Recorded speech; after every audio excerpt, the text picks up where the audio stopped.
Salut tout le monde, c'est Oulala Soul. Aujourd'hui je suis de retour pour faire une nouvelle vidéo sur la Corée et aujourd'hui je vais vous parler des religions en Corée.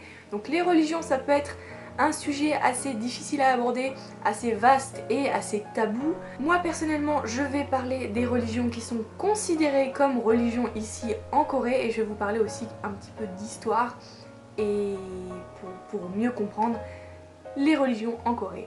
Donc je vais pas rentrer dans les détails de qu'est-ce que c'est le bouddhisme ou qu'est-ce que c'est cette religion, je vais juste vous dire qu'est-ce que vous pouvez trouver comme religion en Corée. Donc tout d'abord, la première chose dont je voulais vous parler, c'est donc une pratique, donc ce n'est pas considéré ici en Corée comme une religion, c'est le chamanisme. Le chamanisme, c'est la plus vieille religion, je mets bien des guillemets parce que ce n'est pas considéré comme une religion, mais c'est tout, toutes les croyances, il y a très longtemps. Si vous allez par exemple dans des villages coréens, il y avait des grands bâtons colorés avec des visages de gens qui font peur, etc. Tout ça, ça vient du chamanisme.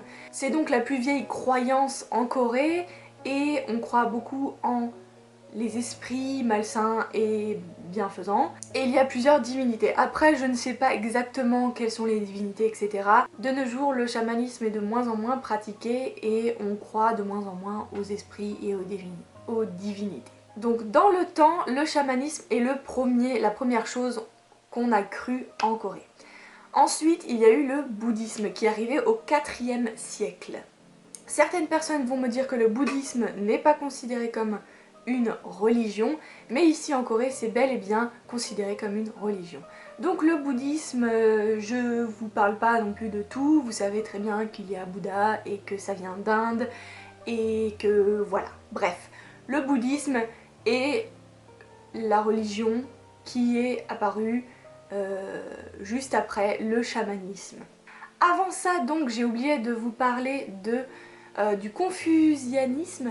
Du confucianisme quand la Corée était divisée en 3 pays, donc Samguk-Chide. Et là en fait c'est encore pas une religion, c'est pas considéré comme une religion ici en Corée. Et donc c'est à cette époque que Confucius donc a complètement, comment dire, est devenu connu, non c'est pas est devenu connu, mais a créé cette comment on peut dire, cette croyance ou cette philosophie, voilà, qui est le confucianisme. Donc la prochaine religion, c'est le christianisme, et dans ce christianisme, il y a plusieurs types de christianisme, je sais pas comment on dit, mais voilà, il y a les catholiques, les protestants, les condoïstes, je sais pas comment on se dit en français, les baptistes, les catholiques romains, catholicisme romain, voilà, il y a tout un type de chrétiens en Corée. Et en fait le christianisme est d'abord apparu via le catholicisme au XVIIe siècle, il me semble. Vient ensuite les protestants, donc le protestantisme, je ne sais pas comment on dit, bref, les protestants sont arrivés donc au XIXe siècle. De nos jours donc on retrouve beaucoup de ces religions-là dont je vous ai parlé.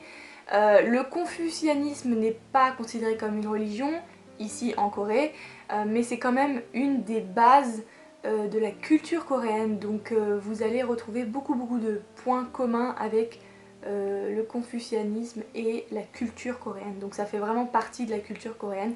Pareil que le chamanisme, voilà, ça fait vraiment partie de la culture coréenne.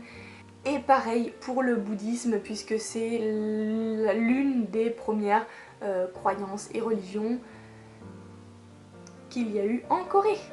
Donc en ce moment, de nos jours, je voulais vous parler de nos jours des religions qui sont le plus pratiquées. Donc j'ai trouvé des chiffres. Je ne sais pas, il me semble que c'est de nos jours, mais je suis pas exactement sûre des chiffres. En tout cas c'est sur un livre que j'ai trouvé. Donc voilà, je pense que c'est quand même des chiffres exacts. Donc en Corée de nos jours, il y a 50% Mugyo, donc qui n'ont pas de religion, qui sont athées, donc 50% de personnes qui sont athées, 22% de la population qui sont bouddhistes, 21% de la population qui sont protestants, et 7% de la population qui sont catholiques. Voilà, ensuite je vais vous parler un petit peu de tout ce qui est musulman, etc. Donc là aussi je ne connais pas vraiment cette religion, donc je peux pas vous en parler comme si j'étais une musulmane et que je connaissais tout, etc. Et donc selon internet, selon Google, il y aurait de nos jours donc, il y aurait 120 000 à 130 000 musulmans en Corée, sachant que la majorité de ces musulmans viennent du Pakistan, du Bangladesh, mais aussi de l'Indonésie et de la Malaisie. Voilà. Ensuite, pour ce qui est des Coréens qui sont musulmans, apparemment, là aussi c'est selon internet, on en compte donc 35 000. Voilà, c'est tout pour aujourd'hui, j'espère que vous avez aimé cette vidéo et que vous avez appris des choses. Dites-moi si vous avez des questions ou si vous avez des remarques, n'hésitez pas à les mettre dans les commentaires. Likez la vidéo si vous aimez ce genre de vidéos sur la Corée et sur la culture coréenne et la société coréenne. Si vous êtes abonné, merci beaucoup, je vous envoie plein d'ondes positives et plein de bisous. Et si vous n'êtes pas encore abonné, eh bien abonnez-vous, c'est gratuit et je fais des vidéos tous les mercredis et tous les dimanches à 19 h heure française, plus plein de petites vidéos tout au long de la semaine, cadeaux. Voilà, c'est cadeau, c'est cadeau. Je vous dis à bientôt dans une nouvelle vidéo. Bye. Mouah. Agnon. Et je ne suis plus là. Wesh.